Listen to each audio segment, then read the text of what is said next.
నమస్తే అండి. Welcome to జేపీఎస్ఎన్ food vlogs అండి. ఇవాళ మన కిచెన్‌లో దమ్ బిర్యానీ చేస్తున్నానండి. దానికి కావాల్సిన ఇంగ్రీడియెంట్స్ అలాగే మేకింగ్ ప్రాసెస్ ఏంటనేది వీడియోలోకి ఎంటర్ అయిపోయి చూద్దామండి. ఇక్కడ నేను గరం మసాలా అనేది నేను ఇంట్లో ఓన్గా ప్రిపేర్ చేసుకుంటున్నాను. దానికి కావాల్సిన ఇంగ్రీడియెంట్స్ కూడా మీతో నేను షేర్ చేస్తాను. ఇక్కడ నేను 1 కేజీ రైస్కి 1 కేజీ చికెన్ తీసుకున్నానండి. అంటే ఈక్వల్ క్వాంటిటీలో తీసుకున్నాను. అయితే పీసెస్ అనేది నేను 70 గ్రామ్స్ అంటే ఈచ్ పీస్ అనేది 70 గ్రామ్స్ ఉండేటట్టుగా నేను కేర్ తీసుకొని పీసెస్ అయితే చేయించుకున్నాను. ఇక్కడ గరం మసాలాకు కావాల్సిన ఇంగ్రీడియంట్స్ వచ్చేసేసి 1 స్పూన్ షాజీరా, హాఫ్ స్పూన్ సోంపు, అలాగే 4 నుంచి 6 దాకా ఇలాచి, అలాగే 2 అంగుళాల చెక్క వచ్చి 3, అలాగే 4 నుంచి 6 దాకా లవంగాలు తీసుకొని దాన్ని లైట్గా షాలో ఫ్రై చేసుకొని నేను మిక్సీ చేసుకున్నటువంటి పౌడర్ అండి. నేను ఇంట్లో చేసుకున్నటువంటి గరం మసాలా అది. నెక్స్ట్ ఇక్కడ నేను తీసుకున్న ఇంగ్రీడియంట్స్ వచ్చేసేసి హోల్ గరం మసాలా, బిర్యానీ ఆకుతో పాటు, అలాగే పౌడర్ ఇంగ్రీడియంట్స్ వచ్చేసి ఉప్పు, కారం, పసుపు అండి. ఉప్పు అనేది మనం ఇక్కడ కొద్దిగా యాడ్ చేసాము. తర్వాత మనము రైస్ అనేది కుక్ చేసేటప్పుడు యాడ్ చేస్తాం కాబట్టి ఇక్కడ మనకి సాల్ట్ అనేది అడ్జస్ట్ చేసుకుంటూ యాడ్ చేసుకోవాలండి. నెక్స్ట్ ఇక్కడ నేను తీసుకున్నటువంటి లీఫ్ వెజిటేబుల్స్ వచ్చేసేసి పుదీనా, అలాగే కొత్తిమీర చిన్న కట్టలండి, చిన్న చిన్న ముక్కలు అంటే చిన్న చిన్న పీసెస్గా కట్ చేసుకున్నాను. అలాగే ఇక్కడ నేను తీసుకున్న మరొక ఇంగ్రీడియంట్ వచ్చేసి అల్లం వెల్లుల్లి పేస్ట్ అండి, ఫ్రెష్గా నూరుకుంది. అలాగే ఒక నిమ్మకాయ అండి, ఆ నిమ్మకాయ కూడా కట్ చేసుకొని జ్యూస్ అయితే తీసి ఈ ముక్కలకి యాడ్ చేసేస్తున్నాను. నెక్స్ట్ ఇక్కడ మనం పెరుగు అనేది లాస్ట్లో తీసుకోవాలండి. ఎందుకంటే మనం యాడ్ చేసిన పౌడర్ ఇంగ్రీడియంట్స్ అన్నీ ముక్కలకి పడుతుంది అనేసి నేను లాస్ట్లో పెరుగు యాడ్ చేస్తున్నాను. ఇక్కడ చూడండి 1 కప్ పెరుగు తీసుకున్నానండి. అల్లం వెల్లుల్లి పేస్ట్ అనేది మనము ఎప్పటికప్పుడు ఫ్రెష్గా నూరుకుంటేనే మనకి టేస్ట్ అనేది బాగుంటుంది. నిల్వ పెట్టింది అయితే అంత టేస్ట్ రుచి ఉండకపోవచ్చు. కనుక నేను ఇక్కడ అల్లం వెల్లుల్లి పేస్ట్ ఫ్రెష్గా నూరుకున్నదే తీసుకున్నాను. అలాగే ఇక్కడ పెరుగు కూడా ఫ్రెష్ పెరుగు తీసుకున్నానండి, 1 కప్ దాకా తీసుకున్నాను. వీటన్నిటిని మనము బాగా కలిపేసుకోవాలండి. ముక్కకు బాగా పట్టేలాగా మనము మంచి హ్యాండ్తో నిదానంగా కలుపుకుంటూ మన ప్రతి ఒక్క ముక్కకి పట్టించుకోవాలండి. అలాగే ఇక్కడ మనము 3 నుంచి 4 ఉల్లిపాయలండి నేనేం చేశానంటే వాటిని బాగా సన్నగా తరుక్కొని ఆయిల్లో ఫ్రై చేసుకున్నానండి. బ్రౌన్ ఆనియన్స్ ప్రిపేర్ చేసుకున్నాను. నేను 4 ఎందుకు తీసుకున్నానంటే కొద్దిగా మనకి ముక్క మ్యారినేషన్లో అలాగే రైస్లో కూడా యాడ్ చేస్తాం కాబట్టి నేను అన్ని ఉల్లిపాయలు కట్ చేసుకున్నాను. నెక్స్ట్ ఇక్కడ దమ్ బిర్యానీకి ఒక అట్రాక్టివ్ ఇంగ్రీడియంట్ వచ్చేసేసి సాఫ్రాన్ అండి, అదే కుంకుమ పువ్వు. కొన్ని రేకులు నేను తీసుకొని పాలలో నానపెట్టుకున్నాను. ఇవి 2-3 స్పూన్లు ఉంటాయండి పాలు. ఈ పాలలో నేను నానపెట్టేసుకున్నాను. ఈ కుంకుమ పువ్వు తన రంగుని పాలల్లో కూర్చేదాకా కొద్దిసేపు మన పాలలో వేసుకొని పక్కన పెట్టేసుకుందామండి. మంచి ఫ్రేగ్రెన్స్ని కూడా ఇస్తుందండి ఈ కుంకుమ పువ్వు అనేది బిర్యానీకి. నెక్స్ట్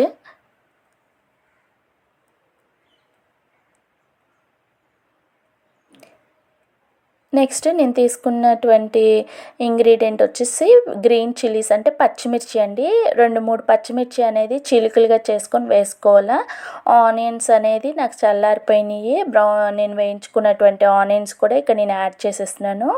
2 గుప్పెళ్ళు అయితే నేను ఇక్కడ యాడ్ చేశానండి. అలాగే నేను వేయించుకున్న ఈ ఉల్లిపాయలు వేయించినటువంటి ఆయిల్ కూడా ఇక్కడ నేను యాడ్ చేస్తున్నాను. 2 గరిటెల దాకా నేను వేసుకొని మరొకసారి ఇవన్నీ ఈ ముక్కలకి బాగా పట్టేలాగా కలిపేసుకుంటున్నానండి.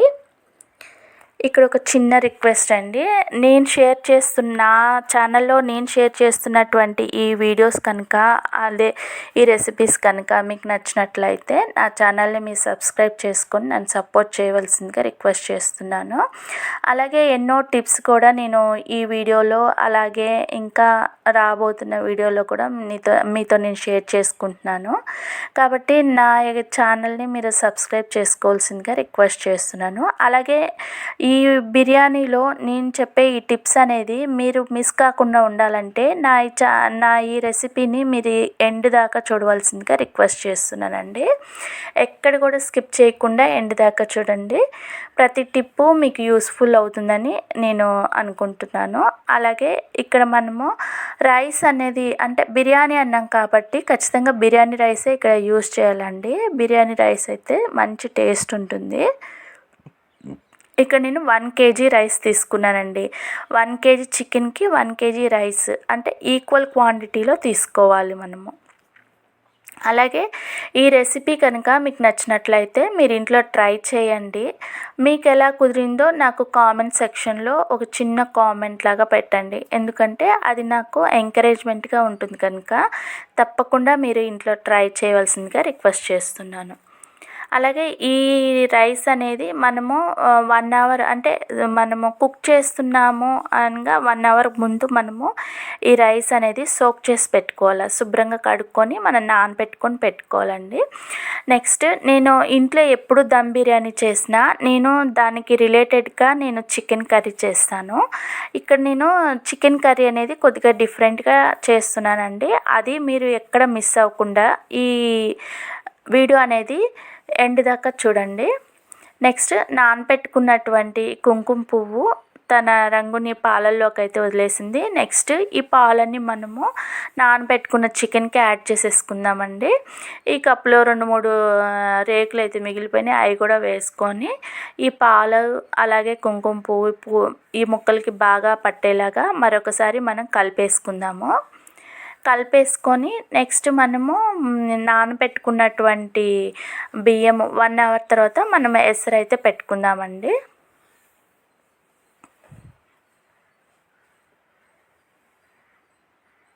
ఇక చూడండి, ప్రతి ఒక్క ముక్కకి నేను పట్టేలాగా ఎలాగైతే రుద్దుతున్నాను చూడండి. అప్లై చేసేటప్పుడు కూడా మనము ప్రతి ఒక్క ముక్క నానేటట్టు మనం తీసుకున్న ప్రతి ఇంగ్రీడియంట్ మనము ఈ ముక్కకు పట్టేటట్టు చేయాలండి.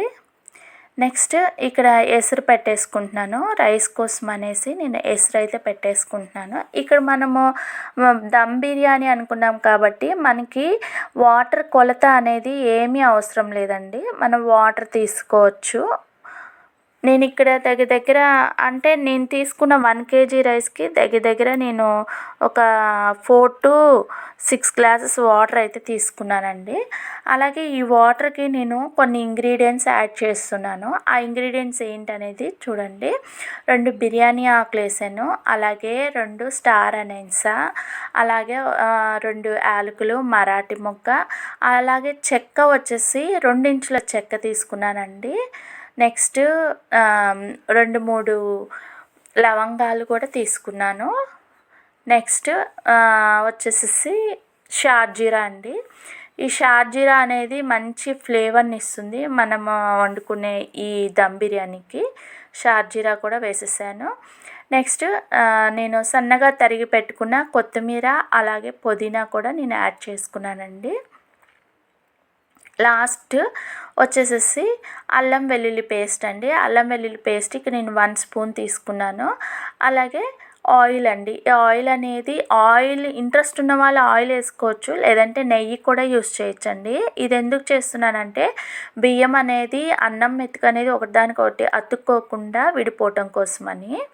నెక్స్ట్ ఇక నేను చికెన్ కర్రీ చేస్తున్నానని చెప్పాను కదా. ఈ చికెన్ కర్రీ కోసం అనేసి నేను 1 కప్పు పెరుగు తీసుకొని దాన్ని ఒక ఫిల్టర్లో వేసేసి దాంట్లో ఉన్న వాటర్ అంతా పోయేదాకా కొద్దిసేపు అలా పెట్టుకొని ఆ గట్టి పెరుగుని ఇక్కడ నేను యూస్ చేస్తున్నాను.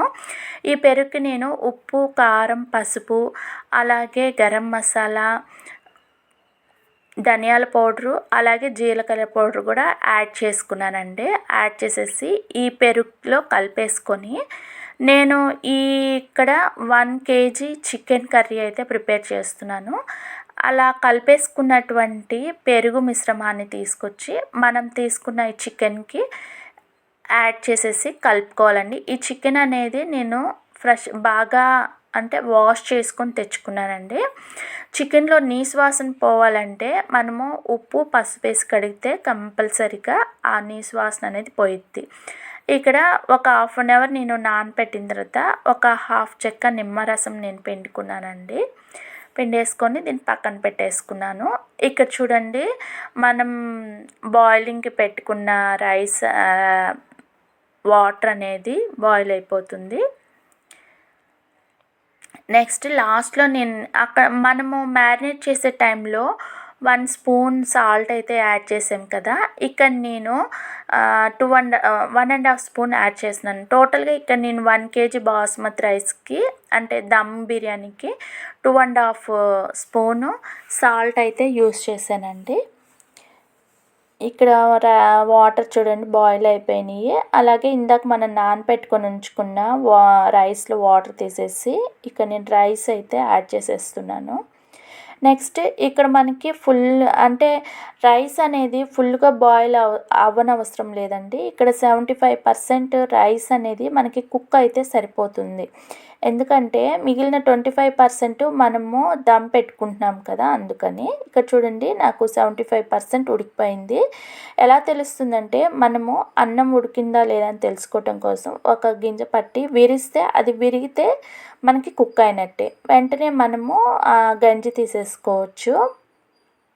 నెక్స్ట్ ఇక్కడ నేను బిర్యానీ అనేది నేను సపరేట్ పాత్రలో చేస్తున్నాను. ఈ పాత్ర మార్కెట్లో ఈజీగా దొరుకుతుందండి. ఎందుకంటే అడుగు మందంగా ఉండాలండి ఈ పాత్రకి. ఇది దమ్ బిర్యానీకి మాత్రమే యూస్ చేసేటువంటి పాత్ర అండి. నేను రెగ్యులర్గా ఇంట్లో చేస్తూ ఉంటాను కాబట్టి ఈ పాత్ర నాకు ఎప్పుడూ అవసరం అనేసి నేను ఒకటి కొని పెట్టేసుకున్నాను. అలాగే ఇక్కడ నేను ఈ పాత్రకి అడుగున నెయ్యి రాసేసుకున్నానండి. ఎందుకంటే అడుగంటకుండా ఉండటం కోసం అనేసి నెయ్యి అయితే రాసుకున్నాను. నెయ్యి ఇష్టపడిన వాళ్ళు ఆయిల్ కూడా అప్లై చేసుకోవచ్చు. మనం తీసుకున్న కేజీ చికెన్ని ఈ పాత్రలో వేసేసి స్ప్రెడ్ చేసుకోవాలండి. అలాగే మనం రైస్ కుక్ చేసుకున్నాం కదా, ఈ రైస్ అంతా ఈ చికెన్ని కవర్ చేసేటట్టు మనం స్ప్రెడ్ చేసుకోవాలి. చూడండి, నేను ఈ వీడియోలో చూపిస్తున్న రీతిగా మనము ఈ చికెన్ మొత్తం కవర్ అయ్యేటట్టు మనం ఈ రైస్ అంతా వేసేసుకోవాలి. అలాగే ఇందాక మనము కొన్ని ఆనియన్స్ ఫ్రై చేసుకున్నటువంటి ఆనియన్స్ తీసుకొని పక్కన పెట్టుకున్నాను కదా, అది కూడా తెచ్చేసుకున్నానండి. నెక్స్ట్ మనం కలర్ కోసం ఫుడ్ కలర్ యూస్ చేస్తున్నానండి. ఇక్కడ నేను యూస్ చేసిన ఫుడ్ కలర్ వచ్చి ఆరెంజ్ ఫుడ్ కలర్ అండి. ఆరెంజ్ ఫుడ్ కలర్ని నేను కొంచెం వాటర్లో వేసి కలిపేసుకుని, పాలల్లో కూడా కలుపుకోవచ్చండి అది. అండ్ వాటర్లో 2-3 పించ్ ఫుడ్ కలర్ యాడ్ చేసి పక్కన పెట్టుకున్నాను. ఇక్కడ చూడండి ఫ్రైడ్ ఆనియన్స్ నేను ఇక్కడ యాడ్ చేసేస్తున్నాను. అలాగే సన్నగా తరుక్కున్న కొత్తిమీర అలాగే పుదీనా ఆకులు కూడా నేను యాడ్ చేస్తున్నానండి. నెక్స్ట్ మనము మిగిలినటువంటి ఆనియన్స్ ఫ్రై చేయగా మిగిలిన ఆయిల్ కూడా ఇక్కడ నేను యాడ్ చేస్తున్నాను. హాఫ్ చెక్క నిమ్మరసం కూడా ఇక్కడ యాడ్ చేశానండి. నిమ్మకాయ టేస్ట్ అలాగే పులుపుని కూడా తెస్తుంది కదా, చాలా బాగుంటుందండి ఈ దమ్ బిర్యానీలో. నెక్స్ట్ మనం తీసుకున్నటువంటి ఇంగ్రీడియంట్ వచ్చి నెయ్యి. కొంచెం 2-3 స్పూన్స్ ఇక్కడ నెయ్యి వేసుకోవాలండి, కరిగించుకున్నటువంటి నెయ్యి. ఫుడ్ కలర్ కూడా యాడ్ చేసేసాను. అలాగే పెద్ద పెద్ద హోటల్స్లో అయితే దమ్ పెట్టేది క్లాత్తో పెడతారండి, కానీ ఇక్కడ నేను మైదా పిండితో దమ్ అయితే పెట్టేసుకుంటున్నాను. మైదా పిండి నేను కొద్దిగా వాటర్ వేసి పిసికేసుకున్నాను. కలుపుకొని దాన్ని తీసుకొచ్చి నేను ఈ పాత్రకి ఎడ్జెస్లో అరేంజ్ చేసేసుకుంటున్నాను. చుట్టూతా ఎక్కడ కూడా గ్యాప్స్ అనేవి లేకుండా మనము ఈ మైదా పిండిని అరేంజ్ చేసుకోవాలండి. ఈ పాత్ర అంచుల్లో నిదానంగా ఎయిర్ గ్యాప్ అనేది రాకూడదండి ఎక్కడ కూడా.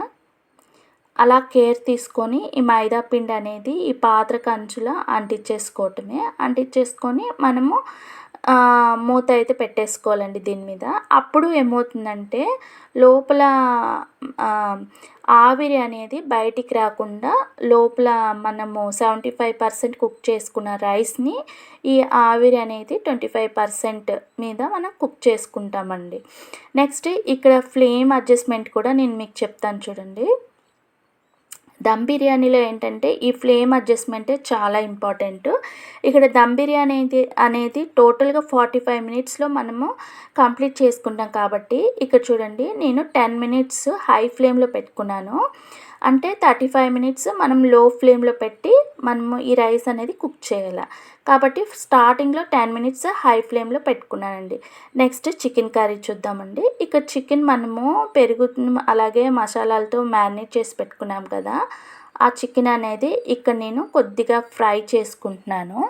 అంటే ముక్కలు బాగా మెత్తపడేదాకా నేను ఫ్రై అయితే చేస్తున్నాను. ఇక్కడ నేను ఏ ఆయిల్ అయితే నేను పాన్కి యాడ్ చేయలేదు. డైరెక్ట్గా నేను పీసెస్ని అంటే పెరుగులో అలాగే పెరుగుకి యాడ్ చేసిన మసాలాలతో మనము నానబెట్టినటువంటి చికెన్ని డైరెక్ట్గా నేను ఈ కడాయికి అయితే యాడ్ చేసేసాను. చూడండి ఇక్కడ నేను ఫ్రై చేసుకుంటున్నాను. మనకి ఈ చికెన్ అనేది ఉడికిందా లేదా అని తెలియటం కోసము ఒక చిన్న సింపుల్ టిప్ చెప్తాను చూడండి. మనం కలిపెట్టుకున్న పెరుగు ఉంటుంది కదా, ఈ చికెన్లో వస్తున్న వాటర్కి కలిసిపోతుంది. లాస్ట్లో మీకు చూపిస్తాను చూడండి. అప్పుడు మనకి పెరుగు సపరేట్ అవుతుంది, ఆయిల్ కూడా సపరేట్ అవుతుంది. ఇక్కడ చూడండి 10 మినిట్స్ అయిపోయింది. ఇప్పుడు నేను ఫ్లేమ్ అనేది స్విమ్లో పెట్టేశాను, లో ఫ్లేమ్లో పెట్టేశాను. ఇక్కడ నుంచి మనకి కౌంట్ అండి 35 మినిట్స్లో తర్వాత మనము స్టవ్ ఆపేసుకోవచ్చు. ఇక్కడ చూడండి చికెన్ అనేది వాటర్ రిలీజ్ చేసేసింది, అలాగే పెరుగు కూడా ఫ్యాట్ని అయితే రిలీజ్ చేస్తుంది. చూడండి ఇక్కడ ఇలాగా మనము ఈ చికెన్ని వేయించుకుంటే సరిపోతుంది. ఇక్కడ మనం ఏమీ యాడ్ చేయని అవసరం లేదండి, ఎందుకంటే ఆల్రెడీ మనం పెరుగులో అన్నీ యాడ్ చేసేసాం కాబట్టి అదే మనకి అన్నీ సరిపోతుంది. నెక్స్ట్ ఇక్కడ చూడండి ఇలాగా మనకి నేను చూపిస్తానని చెప్పాను కదా, ఇలాగా పెరుగు అలాగే చికెన్లో వాటర్ ఇలాగా మిక్స్ అయ్యి మనకి ఆ ఆయిల్ అనేది ఇలా రిలీజ్ చేస్తే సరిపోతుందండి. ఇంక ఇక్కడ మనం స్టవ్ ఆపేసేసి నెక్స్ట్ ప్రాసెస్లోకి వెళ్ళిపోదామండి. ఈ చికెన్ తీసి నేను పక్కన పెట్టేశాను. చికెన్ని గ్రేవీగా మార్చడం కోసమని నేను వేరే పాత్ర తీసుకున్నానండి. ఈ పాత్రలోకి 3 నుంచి 4 గరిటెలు ఆయిల్ యాడ్ చేస్తున్నాను. ఈ ఆయిల్ హీట్ అయ్యే లోపల మనము 2 ఉల్లిపాయలు అంటే పెద్ద ఉల్లిపాయలండి, దాన్ని సన్నగా తరుక్కోవాలి. సన్నగా తరిగిన ఉల్లిపాయలు మనం తెచ్చుకుందాం ఈ ఆయిల్ హీట్ అయ్యే లోపల.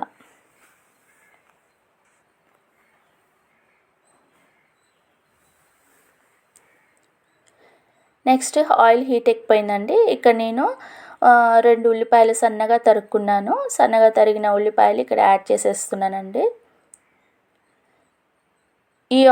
ఈ ఆనియన్స్ అనేది మనకి బ్రౌన్ కలర్లోకి మారేదాకా మనం ఈ ఆయిల్లో వేయించుకోవాలా. నెక్స్ట్ 2-3 పచ్చిమిరపకాయలు చీల్చి వేసేసుకోవచ్చు. నెక్స్ట్ నేను తీసుకునే ఇంగ్రీడియంట్ వచ్చి కరివేపాకు అండి. కరివేపాకు ఈ చికెన్కి కానీ మటన్కి కానీ మంచి ఫ్లేవర్ని ఇస్తుందండి. ఈ ఆనియన్స్ అనేవి కొంచెం రంగు మారగానే నేను అల్లం వెల్లుల్లి పేస్ట్, ఫ్రెష్గా నూరుకున్న అల్లం వెల్లుల్లి పేస్ట్ 1.5 స్పూను యాడ్ చేశానండి. నెక్స్ట్ అల్లం వెల్లుల్లి పేస్ట్ అలాగే ఉల్లిపాయ మంచిగా వేగి వాటి పచ్చివాసన పోతే నెక్స్ట్ మనము ఫ్రై చేసి పెట్టుకున్న చికెన్ తీసుకొచ్చి ఇక్కడ యాడ్ చేసేయటమేనండి. యాడ్ చేసేసి నెక్స్ట్ నేను ఇక్కడ 2 టమాటాలు యూజ్ చేస్తున్నానండి. పెద్దది అయితే ఒకటండి, చిన్నవి కాబట్టి నేను ఇక్కడ 2 యూజ్ చేశాను. మనం యాడ్ చేసుకున్న ఈ చికెను, ఉల్లిపాయ అలాగే అల్లం వెల్లుల్లి పేస్ట్ కలిసేలాగా బాగా మిక్స్ చేసేసుకొని కొద్దిసేపు అంటే ఒక 5 to 10 మినిట్స్ దాకా మనము కలుపుకున్న తర్వాత మనము కట్ చేసి పెట్టుకున్న టమాటాలు యాడ్ చేసుకోవాలండి. ఈ టమాటాలు మెత్తపడేదాకా కొద్దిసేపు మూత పెట్టి మనము ఈ చికెన్ని మగ్గించుకుందామండి. అడుగంటకుండా ఒక 2-3 సార్లు కలుపుకుంటూ ఉండాలి, లేకపోతే మనం యాడ్ చేసిన మసాలాలన్నీ మాడిపోతాయండి. నెక్స్ట్ ఇక్కడ చూడండి మూత పెట్టేసుకుందాము. నెక్స్ట్ రైస్ వైపు చూద్దామండి. ఇక్కడ నేను కొద్దిగా వాటర్ యాడ్ చేస్తున్నాను. ఒక 1/2 గ్లాసు, అంటే నాది పెద్ద గ్లాస్ కాబట్టి 1/2 గ్లాస్ తీసుకున్నానండి. 1/2 గ్లాస్ వాటర్ యాడ్ చేసుకొని బ్రౌన్ ఆనియన్స్ అలాగే కొత్తిమీర నేను యాడ్ చేసుకుంటున్నానండి. నాకు టమాటా మగ్గిన తర్వాతే ఇది అనేది చేయాలా. నెక్స్ట్ రైస్ వైపు చూస్తే ఇక్కడ నాకు 30 మినిట్స్ అయిపోయింది. నేను ఒక చిన్న టిప్ చెప్తానన్నాను కదా, పిండి చూడండి ఇలా మనం వేలితో ఇలా అనగానే విరిగిపోయి చేతికి వచ్చేస్తుంది కదా, అదేనండి ఇండికేషన్ మనకి లోపల రైస్ కుక్ అయిపోయిందని. వెంటనే స్టవ్ ఆపేసుకోవచ్చండి. ఆఫ్ చేసేసి మనం మూత అయితే తీసేసుకోవచ్చు. మూత వెంటనే ఒక 5 మినిట్స్ తర్వాత తీయాలండి, లేదంటే ఆవిరి వాటర్ అంతా మళ్ళా రైస్లోకి వెళ్ళిపోతుంది కనుక వెంటనే మనం ఒక 2-3 మినిట్స్ లేదా 5 మినిట్స్ ఆగి మూత అయితే వెంటనే తీసేయాలి. ఇక్కడ చూడండి, నేను మీకు రైస్ చూపిస్తున్నాను.